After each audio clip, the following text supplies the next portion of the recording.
मैं हूं विकास सुगीजा और आप देख रहे हैं अब तक टाइम।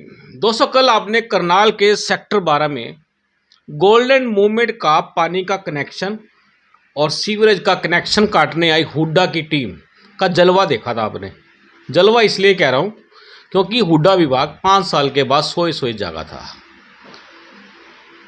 और जागा इतनी देरी से क्यों जागा, बड़ा सवाल है ये। क्यों नहीं समय पर बिल जारी किए जाते, क्यों नहीं समय पर उपभोक्ता से बात की जाती और एंड टाइम के ऊपर आकर किसी भी कंज्यूमर का, किसी भी उपभोक्ता का पानी का कनेक्शन, सीवरेज का कनेक्शन काट देना और जबरन बिल की वसूली करना, ये उपभोक्ता एक्ट के अंदर चले जाएंगे तो ये बहुत बड़ा कानून का उल्लंघन हो जाएगा। सुनील बिंदल जी, आप जानते ही हैं, गोल्डन मूवमेंट्स के संचालक हैं, मेरे साथ जुड़ चुके हैं। उनसे जानेंगे पूरा मामला क्या था, क्योंकि इस पूरे मामले के अंदर कहीं ना कहीं सुनील बिंदल जी की छवि के ऊपर भी छींटे लगे हैं। वो छींटे कैसे लगे हैं वो मैं आपको बता देता हूँ। छींटे इसलिए लगे हैं भी कहीं ना कहीं सुनील बिंदल हुड्डा का पानी का सीवरेज का बिल रोक कर बैठे थे। सच्चाई क्या है वो आपने देखी भी होगी, लेकिन पूरा मामला क्या है वो मैं आपको दिखाऊंगा, क्योंकि ये काम मेरा ही है। अब तक टाइम्स का विकास सुगीजा का काम है खबर का ऑपरेशन करना।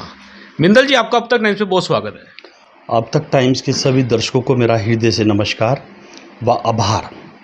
जी विकास जी, क्या जानना चाहते हैं बताइए। बिंदल जी, कल जिस तरह से हुड्डा की टीम आपके पास आई और आपकी कहीं ना कहीं छवि को खराब करने का प्रयास किया गया, ऐसा मुझे लग रहा है। और कहीं ना कहीं करनाल के आप व्यापारी हो, अच्छे व्यापारी हो, सुप्रसिद्ध व्यापारी हो, सरकार भी व्यापारियों को संरक्षण देती है। और ये मामला क्या था पूरा का पूरा, किस तरह से टीम आ गई कल, आपका पानी का सीवरेज का कनेक्शन काट दिया और जबरन बिल वसूली की बात की गई। विकास जी, इससे मेरी छवि पे तो कोई फर्क नहीं पड़ा, इसके विपरीत हुड्डा विभाग जरूर एक्सपोज हो गया। हुड्डा विभाग में जितने भी कर्मचारी हैं, अधिकतर, मैं सारे तो नहीं कहूँगा, अधिकतर कामचोर हैं, भ्रष्टाचार में लिप्त हैं। मैं आपको ये बताना चाहता हूँ, ये जो प्रेमिसेस है ये हुड्डा द्वारा 1998 में बनाया गया था और इसकी कंस्ट्रक्शन शायद 2002 तक चली और 12/7/2005 को हुड्डा ने मुझे इसका पोजीशन दिया था। मेरे से ये जो हुड्डा विभाग है, पहले तो पानी के बिल की डिमांड 1998 से कर रहा था जी। मैंने हुड्डा के अधिकारियों को बताया कि भाई मेरी जो लायबिलिटी है वो 12/7/2005 से शुरू होती है, क्योंकि मैंने 12/7/2005 से इसका पोजीशन लिया है। 1998 से मेरी लायबिलिटी शुरू नहीं होती। खैर चलो, इन्होंने मुझे इसके पोजेशन के लगभग 10 साल बाद पहला बिल भेजा। अर्थात बात करें कि जो आप जिस तरह से बता रहे हैं 1998 में, और उसके बाद जब आपको पोजीशन मिला लगभग 5 से 7 साल हो जाते हैं सर, लगभग 9 से 10 साल बाद जी इन्होंने पहला बिल भेजा मुझे जी।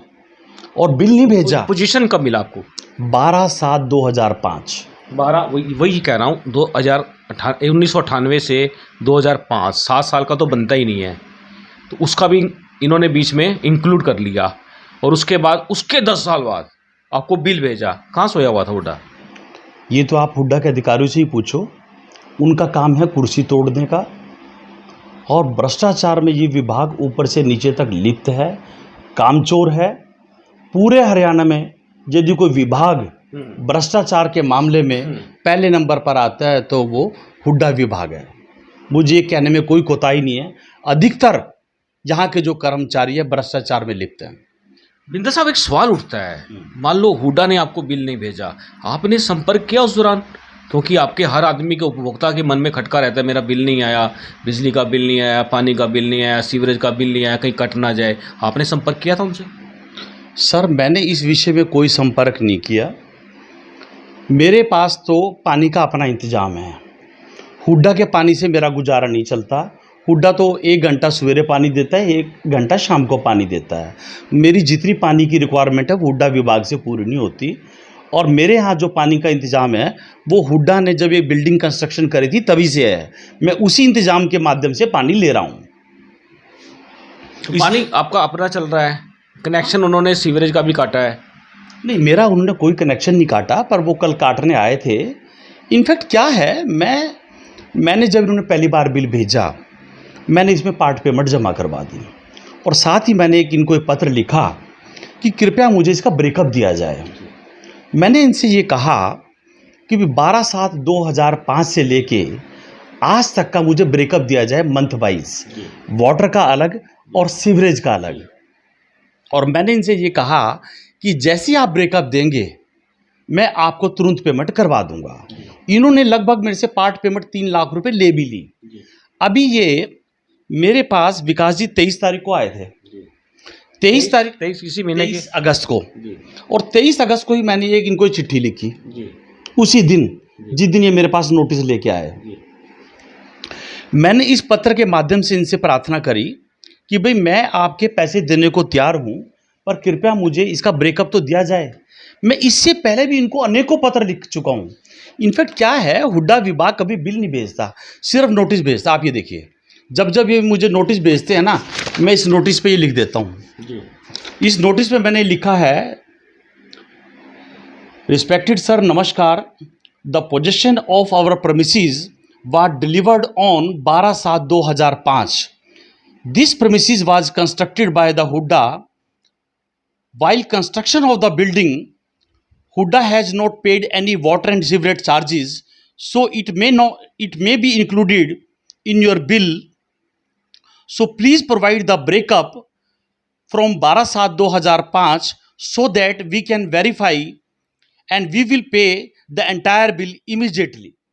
बिल्कुल ठीक बात है। उसके बाद दोबारा फिर आते हैं, मैं फिर दोबारा फिर इनको लिखता हूं कि you are once again requested to provide the breakup of aforesaid bill immediately, we will deposit the same immediately. इससे पहले भी जो नोटिस आया मैं वो भी दिखाता हूं, या आप उससे पहले के नोटिस देख लिए, आप ये इससे पुरानी चिट्ठी देख लो। आप ये 2020 में भी मैंने इनसे ब्रेकअप मांगा था और मैंने इनसे बाकायदा ये लिखा, please treat it most urgent. यदि किसी व्यक्ति की कोई बोनेफाइड इंटेंशन नहीं है, वो अपने पत्र में लिखेगा कि please treat it most urgent. मुझे कोई ब्रेकअप नहीं दिया गया। फिर आप ये देखिए, इन्होंने मुझे नोटिस भेजा, इसमें भी मैंने यही बात लिखी। आप ये देखिए,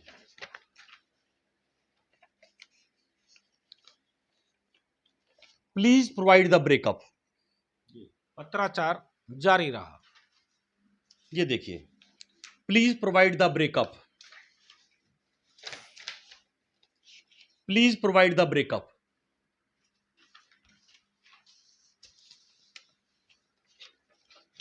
प्लीज प्रोवाइड द ब्रेकअप। और ये आखिरी पत्र भी मैंने आपको दिखा दिया। इसके अलावा भी बहुत सारे पत्र हैं, ये तो मैंने जल्दबाजी में निकाले हैं। इसके अलावा बहुत सारे पत्र हैं।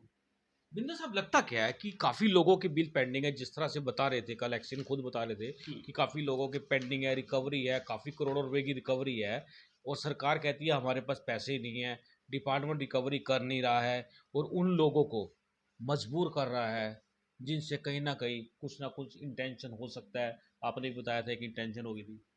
ऐसे सर, ये जो हुड्डा विभाग की बेलाफाइड इंटेंशन है, मैं ये अपने बारे में तो कम से कम ये बात कह सकता हूँ, मेरे साथ हुड्डा का व्यवहार शुरू से ही ठीक नहीं है। आप ये देखिए कि एक कंज्यूमर उनसे ब्रेकअप मांगता है और वो कहता है कि आप मुझे ब्रेकअप दो और पैसे लो। एज ए कंज्यूमर मेरा राइट है ये जानने का कि उन्होंने पानी के बिल में कोई 1998 से तो पैसे नहीं लगाए। जिस बिल के भुगतान करने की जिम्मेवारी हुड्डा की थी, क्या वो पैसे मेरे बिल में तो नहीं लगे हुए हैं? क्योंकि कभी भी इन्होंने ब्रेकअप नहीं भेजा, ये सीधा नोटिस भेजते हैं। आज तक सुखीजा जी, इन्होंने मुझे एक भी बिल नहीं भेजा, और भेजा है तो सिर्फ नोटिस। और मैं उस नोटिस पे हर बार लिखता हूं कि please provide me the breakup, और साथ में मैं एक चिट्ठी लिखता हूं कि please provide me the breakup and treat it most urgent. आज तक हुड्डा विभाग ने मुझे कोई इसका ब्रेकअप नहीं दिया। उसके बावजूद as a bona fide customer and responsible citizen of this country मैंने फिर भी इनको पार्ट पेमेंट जमा करवा दी। अभी ये मेरे पास 23 तारीख को आए थे। 23 तारीख को ये फैसला हुआ, शुक्रवार का दिन था। ये कहने लगे जी सोमवार को बिंदल साहब हम आपके पास पूरा ब्रेकअप लेके आएंगे जैसा आप चाहते हो। मैंने कहा जनाब जितनी देर में आप चाय का कप रखेंगे ना उतनी देर में आपको चाय का ये बिल का भुगतान कर दूंगा, आपको चेक काट के दे दूंगा। मैं आपके पैसे नहीं रखूंगा और ना ही मेरी कोई ऐसी इंटेंशन है, ना ये मेरे लिए कोई इतना बड़ा अमाउंट है, मेरे लिए तो पीनट्स हैं ये।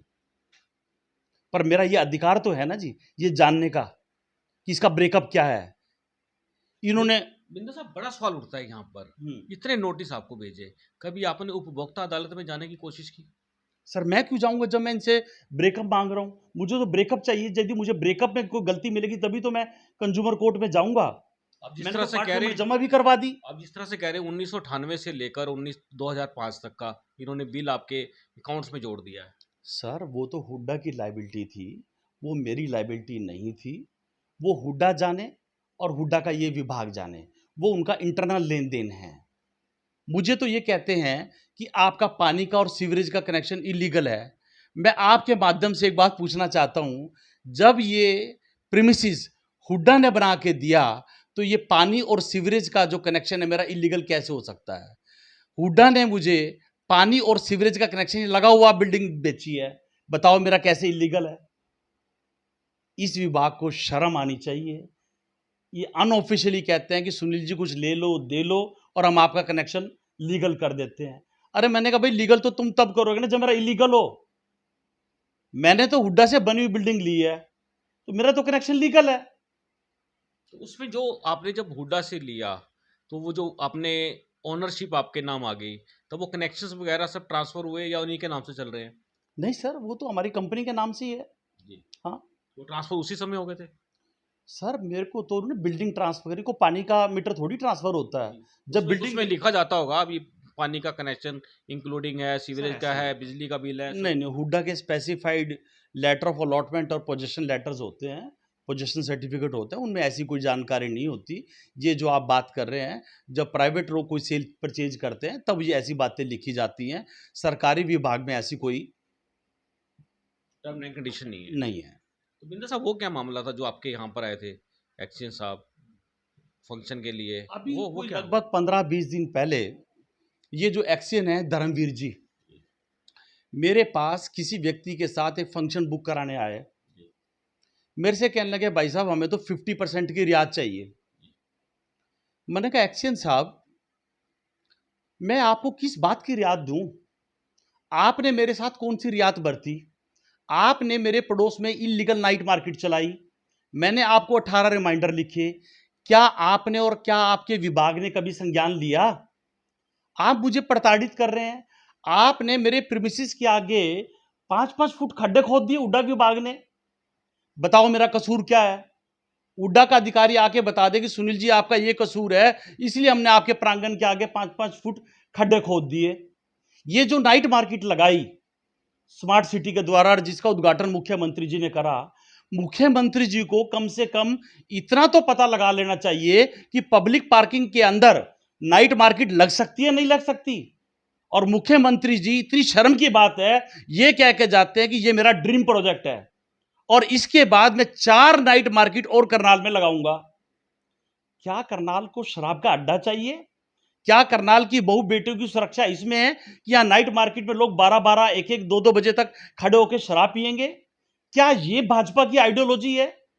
अब भाजपा ये काम करेगी? चलो भाजपा का कहना यह है या मुख्यमंत्री जी को ये कहना यह है कि वो रोजगार के अवसर दे रहे हैं, पर पब्लिक पार्किंग के अंदर तो आप नाइट मार्केट नहीं लगा सकते। मैंने हुड्डा विभाग को लगभग 18 से ज्यादा पत्र लिखे। ये मैं आपको कैमरे के माध्यम से दिखाना चाहता हूं। ये देखिए जी, ये मेरा 18 रिमाइंडर है, 18वां। और मैंने कब कब किस किस डेट को लिखा इसमें सारी जानकारी है। ये मैंने डिप्टी कमिश्नर साहब को लिखे 18 रिमाइंडर। ये मैंने करनाल स्मार्ट सिटी को लिखे। आज तक किसी भी विभाग ने मेरे किसी भी लेटर का जवाब नहीं दिया। बिंदल साहब, आखिर ऐसी कौन सी मजबूरी है? आप पत्र लिखते हैं या आपको जवाब नहीं देते, रीजन क्या है? सर, जो हुड्डा विभाग है टॉप टू बॉटम भ्रष्टाचार में लिप्त है। ये जवाब कैसे देंगे? इनके पास जवाब है ही नहीं। कोई जवाब कैसे नहीं है। जवाब देंगे? सर, क्या कानूनन पब्लिक पार्किंग के अंदर नाइट मार्केट बनाई जा सकती है? पब्लिक पार्किंग जो वहां के लोग हैं जिनको वो वहां का एरिया अलॉट करा है उनके लिए है, ना कि नाइट मार्केट के लिए। नाइट मार्केट के लिए मैंने इनको कई बार सुजेस्ट किया कि मुझे नाइट मार्केट से कोई आपत्ति नहीं है। मैंने इनको कहा कि हुड्डा ऑफिस के सामने बहुत खाली जगह पड़ी है, वहां आप नाइट मार्केट लगा लो, कचहरी के पीछे लगा लो, और भी करनाल में कई जगह हैं जहां रामलीला नाइट ग्राउंड मार्केट खाली लगा पड़ा है, सकते हो। रामलीला ग्राउंड जहां खाली मर्जी पड़ा लगा है, लो, शाखा ग्राउंड भी पड़ा हुआ था। जहां मर्जी लगा लो नाइट मार्केट, मुझे क्या आपत्ति है? यदि भाजपा ऐसे रोजगार देना चाहती है तो भाजपा को मुबारक हो। जो ये रोजगार चौपट हो गए लोगों के, 2-2, 3-3 लाख रुपए के स्टॉल्स बने थे, सब खत्म हो गए, धंधा बंद हो गया। क्या लगता है आपको, रोजगार दिया या छीन लिया? सर, ये तो उल्टा रोजगार छीन लिया। उनको सपना दिखा के उनके सपने तोड़ दिए। उनसे लाखों रुपए पहले हुड्डा विभाग ने और स्मार्ट सिटी ने लगवा लिए, और आज वो दर दर भटक रहे हैं। किसी ने अपने गहने बेच के काम शुरू किया, किसी ने कोई अपनी प्रॉपर्टी गिरवी रख के शुरू किया, किसी ने बैंक लोन लेके शुरू किया। आज वो दर दर भटक रहे हैं इतनी बड़ी इन्वेस्टमेंट करके। बिंदल ये जी, तो जी। ये तो लोगों को पहले दिन से ही पता था कि ये इलीगल है। मैंने मुख्यमंत्री जी के आने से पहले जो उस तत्कालीन जो डीसी साहब थे उनसे भी प्रार्थना करी थी कि आप गलत जगह नाइट मार्केट लगा रहे हैं। उन्होंने कहा था ये 2-4 दिन की बात है, मुख्यमंत्री जी आ रहे हैं, हमारे से गलती से अनाउंसमेंट होगी, हम इसको जल्दी शिफ्ट कर देंगे किसी और दूसरे स्थान पे, आप इसका उद्घाटन तो होने दो। पर ये तो परमानेंट जम के ही बैठ गए। बिंदल जी, कौन दंड भरेगा? जिन लोगों को, गरीबों को, जिन लोगों को ये स्टॉल लगाने के लिए ये जगह प्रोवाइड कराई गई, आज वो सब बंद पड़े हुए हैं, रो रहे हैं। क्या लगता है आपको? इसके लिए जो जिम्मेवार हैं सत्तारूढ़ दल है, इसके लिए जिम्मेवार हैं करनाल के डिप्टी कमिश्नर, जो स्मार्ट सिटी के सीईओ हैं। उनको यहाँ पे नाइट मार्केट लगवाने से पहले हुड्डा से इसकी परमिशन लेनी चाहिए थी। उनको ये एक आईएएस अधिकारी है, आईएएस अधिकारी का बड़ा लेवल होता है। पहले वाले डीसी हाँ ये? जी, हाँ जी, हाँ जी। वो क्या नाम था उनका? उनका नाम था निशांत कुमार शाह यादव। निशांत यादव जी, निशांत यादव जी। निशांत यादव जी को हुड्डा विभाग से इसकी परमिशन लेनी चाहिए थी, तब ये नाइट मार्केट लग सकती थी। तो हुड्डा विभाग बता देता कि ये पब्लिक पार्किंग है, यहाँ नाइट मार्केट लग ही नहीं सकती। हुड्डा विभाग से उन्होंने कोई इसके लिए परमिशन ली ही नहीं, और रातों रात यहाँ पे नाइट मार्केट लगा दी, और नाइट मार्केट लगाने के नाम पर लोगों से पैसे ले लिए। यहाँ पे इलीगल पानी का कनेक्शन दिया गया, इलीगल लोगों को लाइट सप्लाई करी गई, लोगों को गलत आश्वासन दिए गए। आज वो लोग दर दर भटक रहे हैं। तो मुख्यमंत्री जी को ये बातें समझ में नहीं आती कि हो क्या रहा है, कि किस तरह से वो कुछ विकास कार्य पूरे नहीं होते, उसके उद्घाटन करवा लिए जाते हैं, इलीगल मार्केट खोल दी जाती है, इलीगल वर्क होते हैं, इलीगल लोगों को बड़े बड़े पद मिल जाते हैं। क्या लगता है आपको? इनफैक्ट क्या है, माननीय मुख्यमंत्री जी अपने विवेक से काम नहीं करते।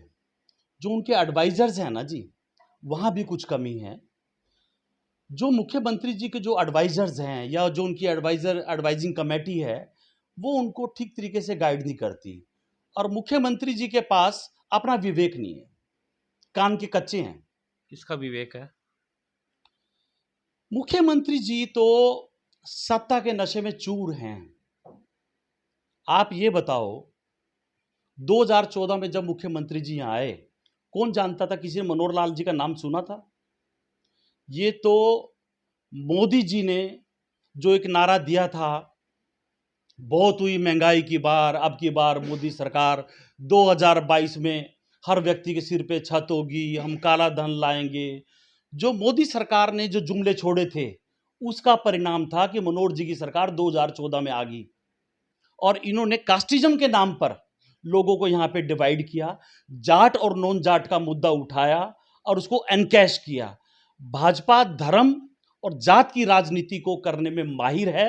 2014 में इन्होंने यहाँ पे एक इमोशनल कार्ड खेला और 2014 में सत्ता प्राप्त करी।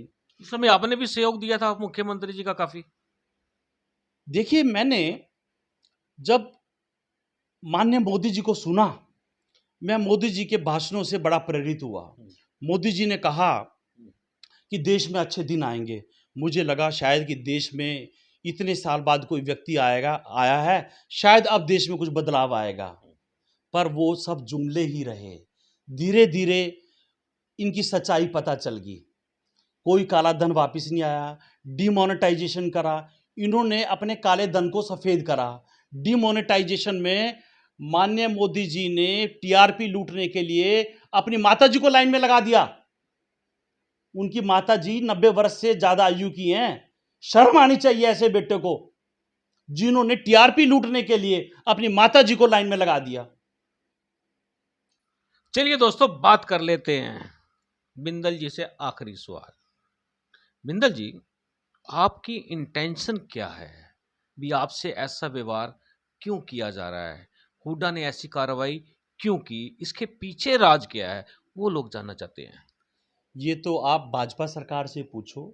ये जो भाजपा सरकार है, ये जनता की भलाई के लिए काम नहीं कर रही। ये जो सरकार है सत्ता के नशे में चूर है और दोनों हाथों से हरियाणा को लूट रही है। आप सीएम सिटी का उदाहरण ले लो। करनाल स्मार्ट सिटी में कितने घपले हैं। आप लोगों ने कितनी बार मुद्दा उठाया भ्रष्टाचार का। नगर निगम के कितने भ्रष्टाचार आपने उजागर करे, तहसील के कितने भ्रष्टाचार आपने उजागर करे।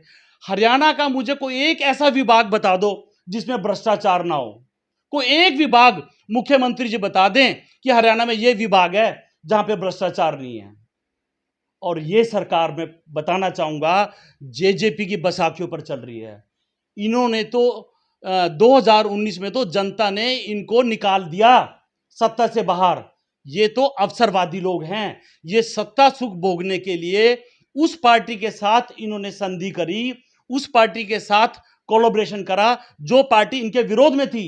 ये जजपा की बुराई करते थे और जजपा भाजपा की विरोध करती थी। आज दोनों पार्टियां सत्ता का सुख भोगने के लिए और हरियाणा को लूटने के लिए दोनों पार्टियां एक मंच पर इकट्ठी हो गई हैं। दोनों का एक ही स्वार्थ है, राजनीतिक स्वार्थ और हरियाणा को लूटना। इसके अलावा इनका कोई उद्देश्य नहीं है। बिंदल जी, आपकी सेटलमेंट कहाँ पे हुई हुड्डा के साथ? मेरी तो कोई सेटलमेंट नहीं हुई। बिल पे मैंने हो गया हुड्डा फिर? विभाग से ये कहा कि आप इनका ब्रेकअप दे दो और पैसे ले लो। मैं तो 5 मिनट से ज्यादा नहीं लगाऊंगा, ये मुझे ब्रेकअप दें और मैं इनके पैसे दे दूंगा। फिर आपने दे दिए, ब्रेकअप दिया इन्होंने या नहीं नहीं, अभी दिया? नहीं मुझे ब्रेकअप दिया। ना पैसे दिए? मैंने तो पार्ट पेमेंट जमा कराई हुई है। इनके मन में चोर है। ये कहते हैं कि 2015 से हमारे पास रिकॉर्ड है, 2005 में जब से मैंने लिया था उसका रिकॉर्ड नहीं है। क्या 2005 और 2015 के बीच में हुड्डा विभाग एग्जिस्ट नहीं करता था? वो 10 साल का रिकॉर्ड आखिर है कहां? मैं आपके माध्यम से पूछना चाहता हूं, क्या उसमें कोई घपला है इसलिए हुड्डा विभाग उस रिकॉर्ड को छुपा रहा है? मुझे वो 2005 से लेके 2015 तक का रिकॉर्ड क्यों नहीं दिया जाता? मुझे कंसोलिडेटेड बिल भेजा जाता है। मुझे जी। और मुझे एक बात और बताओ विकास जी, जो कल एक्शन साहब कह रहे थे कि भाई 3000 लोगों के बिल पेंडिंग है, वो 3000 लोग क्या सारे बेईमान हैं? सारे बेईमान हैं। इनफैक्ट क्या है, ये लोगों को पानी का बिल नहीं भेजते, ये लोगों को सीधा नोटिस भेजते हैं। ये बात सत्य साबित हो रही है। वो आपने ड्रामा देखा ही था हुड्डा का कि सीधा नोटिस भेज दिया। एक टेरर क्रिएट किया जाता है।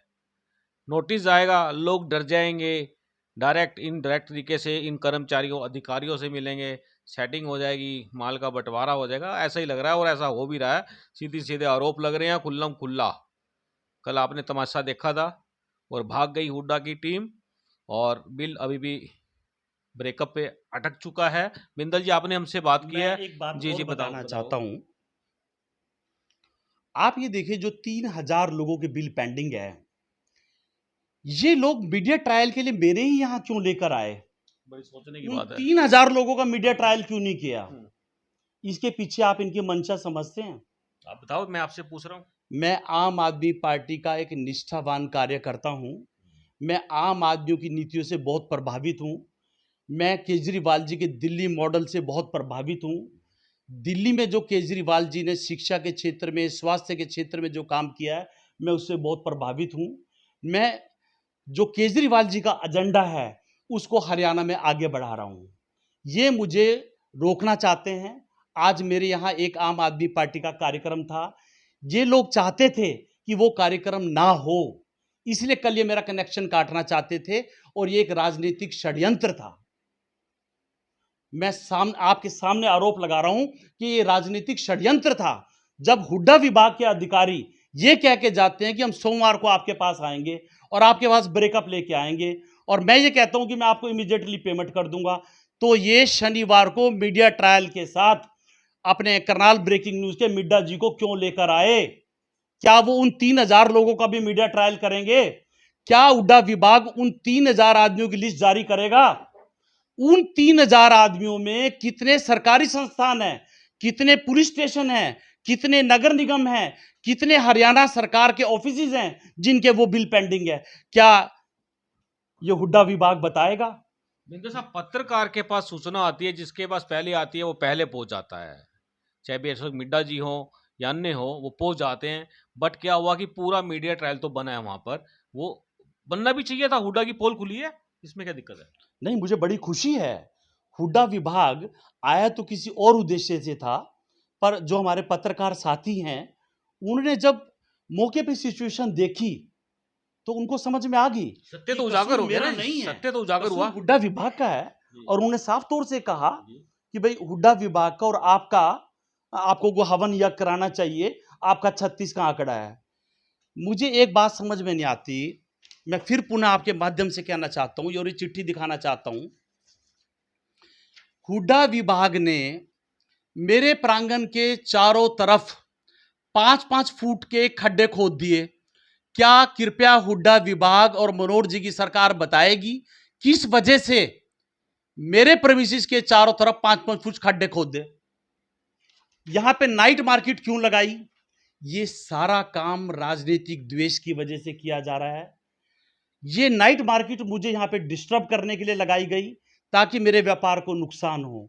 वैसे भी ये जो सरकार है ना जी, ये व्यापारियों के विरोध में ही है। आप ये देखिए, कोई ऐसी चीज छोड़ दी है इस सरकार ने जिस पे जीएसटी ना लगाया हो। ये पहली सरकार है जिसने दूध, गेहूं, छाछ, चावल, मुझे ये बताओ कौन सी ऐसी चीज है जिन पे इन्होंने वो जीएसटी ना लगाया हो? सिर्फ एक चीज बची है, नेताओं के भ्रष्टाचार पे कोई जीएसटी नहीं है। नेता लोग भ्रष्टाचार कर सकते हैं, उन पे कोई जीएसटी नहीं है। बस बिंदल जी, आपसे भय क्या है? आप चुनाव लड़ना चाहते हैं यहाँ से, रीजन क्या है? आपसे ये डर खौफ क्यों पैदा हो रहा है? सर, ये तो आप मनोहर जी से पूछो, उनको मेरे से क्या डर है। मैं तो एक आम आदमी पार्टी का बहुत छोटा सा कार्यकर्ता हूं, मेरी तो ऐसी कोई महत्वाकांक्षा है नहीं। मैं तो आम आदमी पार्टी की नीतियों से बहुत प्रभावित हूं। आम आदमी पार्टी ने जो दिल्ली में काम किया है, मैं चाहता हूं ऐसा ही कार्य हरियाणा में भी हो।